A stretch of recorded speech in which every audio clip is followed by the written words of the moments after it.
Like hundreds of other aspiring actors in Hollywood history, Janet Leigh staked everything she had to leave her life behind and follow her dreams.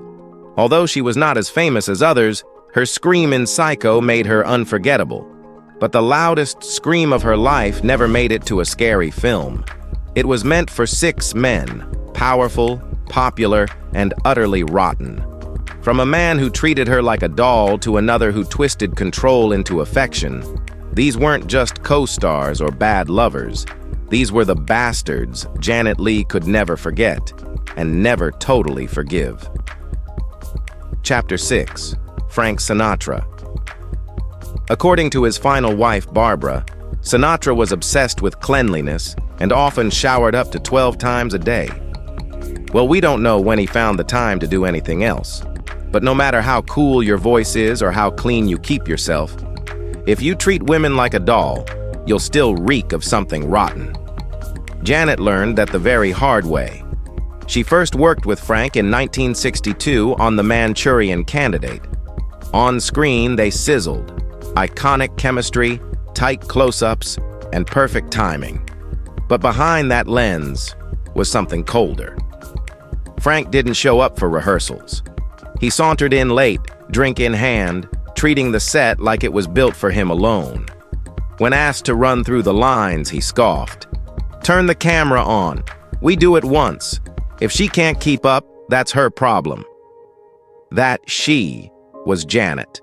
He called himself One Take Charlie. But what he really was dismissive, arrogant, and cruel in the way only powerful men can be when they've never had to answer for it. And it got even worse off-set. Janet once attended a party at Frank's Palm Springs villa, expecting professional small talk and maybe a toast to their film. Instead, she found a living room full of half-dressed ladies and cigar smoke. Frank greeted her like a prize on a shelf, threw an arm around her waist, spun her in front of his friends, and said, "Look at this, my hot Rosie." She wasn't introduced as a colleague. We mean, not even as a friend. Just a body with a waist he approved of. That night, she cried in the car. Not because he insulted her with words, but because he made her feel invisible. Like talent didn't matter. Like the work she poured her soul into meant nothing the moment a man like him entered the room. Years later, when asked about the worst men in her life, she didn't hesitate to name him. Not out of bitterness, out of truth. Frank might have charmed the world, but to Janet Leigh, that he was a bastard in a tailored suit, proof that fame can't clean what's festering underneath. Chapter 5. Tony Curtis. In those years in Hollywood, there were the good girls and the bad girls, and only a perfidious no man's land in between. Janet was a naughty girl, in the sweet sense. Clever, playful, and glowing with ambition. But after meeting Tony at a cocktail party given by RKO Pictures, all of that naughtiness faded. Tony was still a nobody by Hollywood standards, but that face, those cheekbones, that smirk, he walked in like a man born to be watched. And then, Janet did something she rarely did. She handed him her number.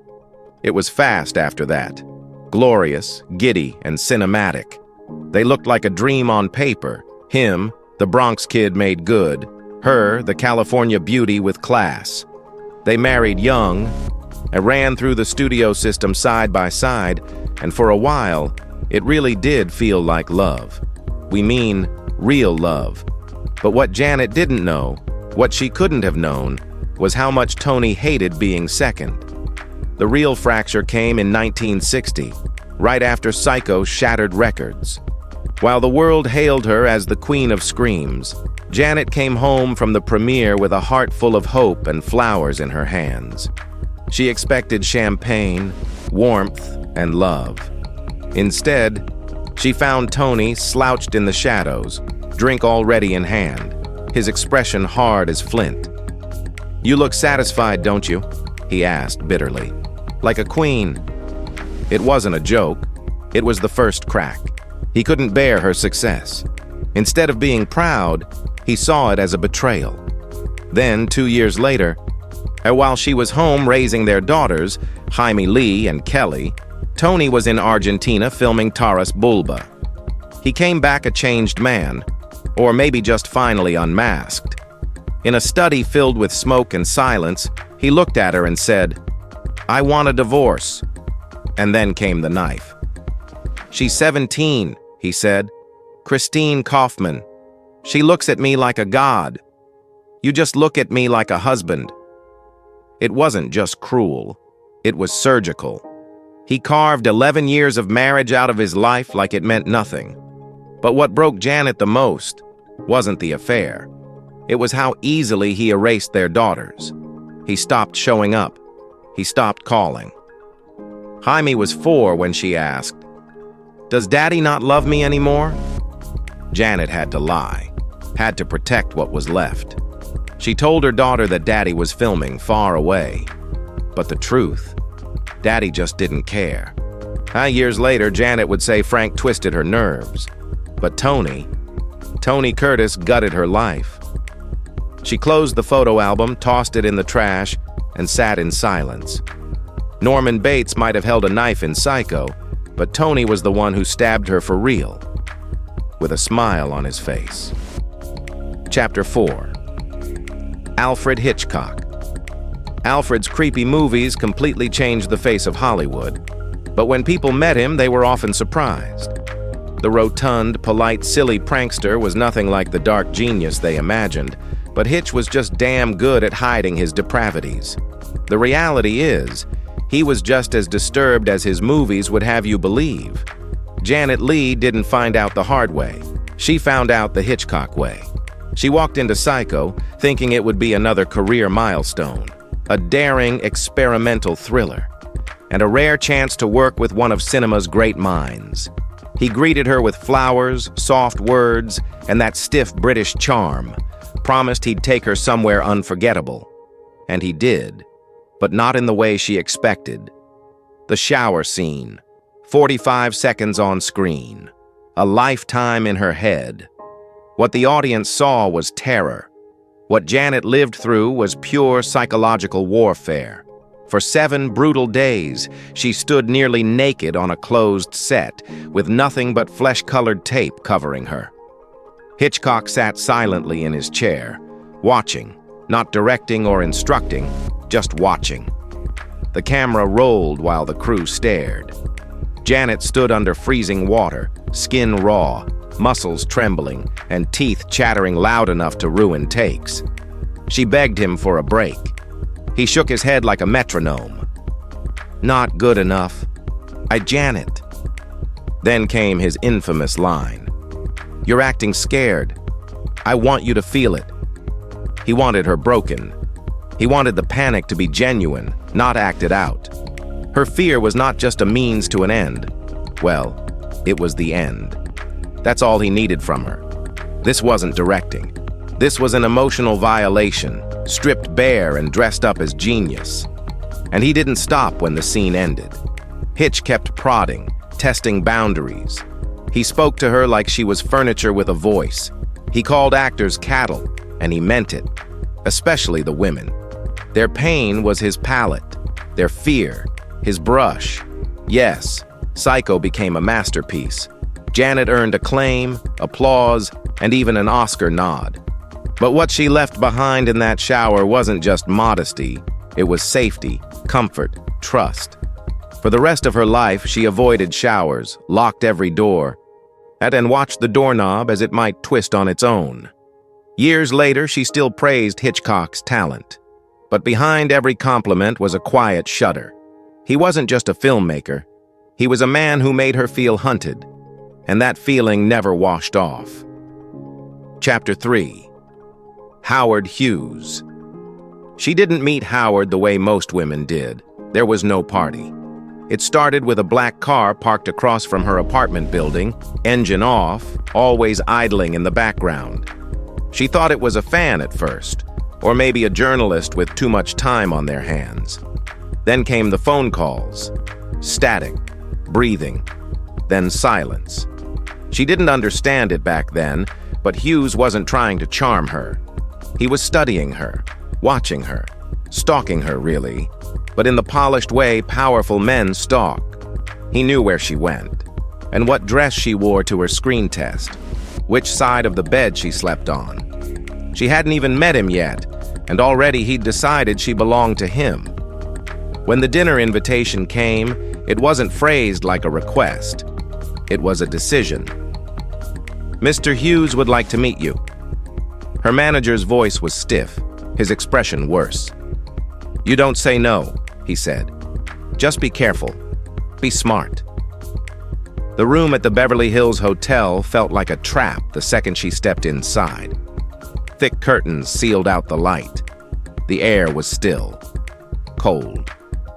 Hughes sat alone at the far end of the table like he'd been waiting there for hours. Untouched food sitting in front of him, untouched drink at his elbow. And Janet?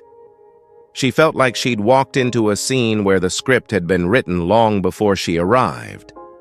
He didn't greet her. Didn't ask about her work and care. His first words were clinical. "You're clean," he said, as if he were discussing lab results. "You seem obedient." Then he told her what he wanted. He wanted her under contract at RKO. He wanted her on his list. He wanted to know where she was at all times, who she spoke to, who she dated, what she wore. He talked about mansions, lead rolls, cars, protection, but everything he offered sounded like a trap disguised as a gift. A diamond collar is still a collar. She looked at him, that pale man with yellowed sleeves and no socks, and felt sick. "I'm not one of your planes, Mr. Hughes," she said, forcing her voice to stay steady. "You don't get to collect me." He didn't yell. He didn't need to. "Silly girl," he said, quiet as a knife. "Yeah, you think you have a choice?" She left the room without finishing her drink. She locked her doors that night, slept in sweat, and in the months that followed, her roles slowed. Projects she was lined up for disappeared. Her name started circling in strange rumors she couldn't trace. She never proved it, but she didn't need to. Howard never touched her. Chapter 2. Orson Welles. Some men hurt you because they're angry, some because they're broken. Orson hurt people because he simply didn't care. To Janet, that made him more frightening than any screamer, drunk, or womanizer she ever met. He wasn't cruel in the way bullies are cruel. He was something colder. He was indifferent. They met in 1958 on the set of Touch of Evil, filmed along Venice Beach, redressed as a decaying Mexican border town. Janet arrived already worn down, and her arm was broken, hidden beneath a heavy coat, aching constantly. She was tired and vulnerable. Orson didn't see any of that. What he saw was the atmosphere. He saw a body he could shape into a mood. By then, Orson Welles was a fallen king of Hollywood. A massive figure in every sense, physically imposing, ego intact, reputation in fragments. This film, he believed, would restore his throne. And restorations require sacrifice.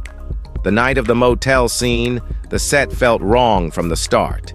No moon. Artificial lights cast long, warped shadows across the walls. Rock music crackling through cheap speakers. Janet lay on the narrow bed, her injured arm pulsing with pain, while Welles sat in the darkness, cigar glowing like a watchful eye. He barely spoke. When he did, it was only to murmur instructions to the men playing the thugs. "Yeah, make her scared," he said quietly. Not acting. Scared. The scene began according to the script. Then it drifted. The men moved closer than planned. One grabbed her hair, another pinned her shoulders. The smell of sweat and leather flooded her senses. Janet cried out, not as Susie Vargas, but as herself. Her broken arm struck the frame. White pain exploded through her. She begged for the scene to stop. "Cut, please." Nothing. The camera rolled. Orson did not move. He watched her fold inward, watched her breath fracture, watched her terror rise without restraint. And he allowed it, encouraged it. The men, seeing no intervention, went further. Her blouse tore. The bed shook beneath her. She was no longer performing. She was trapped. When it finally ended, Janet lay shaking, mascara streaking into her hairline, and breath coming in broken pieces. No one rushed to her. No apology followed. Orson emerged from the shadows only to ask the cameraman about lighting, about shadows, about beauty. Only after the nod did he turn to her. "Well done, Janet," he said mildly. "Pain always photographs truth." Then he walked away. Touch of Evil became a masterpiece. Critics praised her realism, her terror, her depth. They never knew that realism was not acting. It was endurance. And Janet carried it long after the cameras stopped. She placed Orson on her list not because he scared her, but because he proved something far worse than malice exists. A man who doesn't see you at all. Chapter 1. Jerry Lewis. This last name on Janet Leigh's list didn't break her heart like Tony, or torment her mind like Hitchcock. Jerry did something different, something meaner. And in its own way. He humiliated her. He took her dignity, crushed it into a punchline, and then laughed louder than anyone else in the room. It was 1954. Living It Up was a hit comedy in the making. Dean Martin and Jerry Lewis were box office gold, but behind the curtain, their famous partnership was cracking. And caught in the middle of that implosion was Janet, fresh-faced, eager, and completely unprepared for what Jerry would turn her into. On screen, Jerry played the lovable buffoon, goofy voice, rubbery face, endless pratfalls. But off-screen, he was a control freak with a cruel streak and a deep contempt for women who dared to take up space. Janet walked on set on her first day, expecting collaboration. Instead, she was ignored. Jerry didn't shake her hand, didn't even look at her, and he was too busy barking obscenities at a lighting tech over a misplaced bulb. The studio floor fell silent around his tantrums. People feared him. That fear? He wore it like a crown. It got worse. During a tender scene with Dean, one that Janet had spent days rehearsing, she found herself suddenly surrounded by laughter. Not from the script, from the crew. She turned to see Jerry just outside of frame, flailing around, mocking her every movement, lip quivering, back arched, cartoonish. "She thinks she's in Hamlet," he sneered, loud enough for everyone to hear. "Real deep stuff here, folks." They all laughed. Not because it was funny, but because if they didn't, they were next. Janet tried to play it off, told him gently, "Jerry, you're hilarious, but can we shoot this for real?" His smile vanished. He stepped closer, nose inches from hers, and voice ice cold. "Nobody's here to see you, sweetheart. You're just background, a flower pot." That's what he called her, a flower pot. From then on, it was constant. He hid her shoes before takes. He poured water on her chair. He interrupted her lines with noises that made the crew snicker like kids in detention. And when she flinched, he scoffed. "It's just a joke. God, you women are so sensitive." That phrase, that excuse, is the oldest shield of mean-spirited men. Humiliation, cloaked in humor. Bullying, disguised as banter. And if a woman protests, she's difficult. If she cries, she's weak. At the wrap party, Jerry took the mic for a celebratory roast. His joke about Janet. "Here's Janet Leigh, the only actress whose tits outperformed her face." Laughter erupted. She sat frozen, or gripping her glass like it was the only thing anchoring her to the floor. She didn't storm out, didn't scream. She smiled, that quiet, practiced Hollywood smile. But in her heart, she added Jerry Lewis to a different list. If you've enjoyed this video, please like and subscribe. Take care, and we'll see you very soon.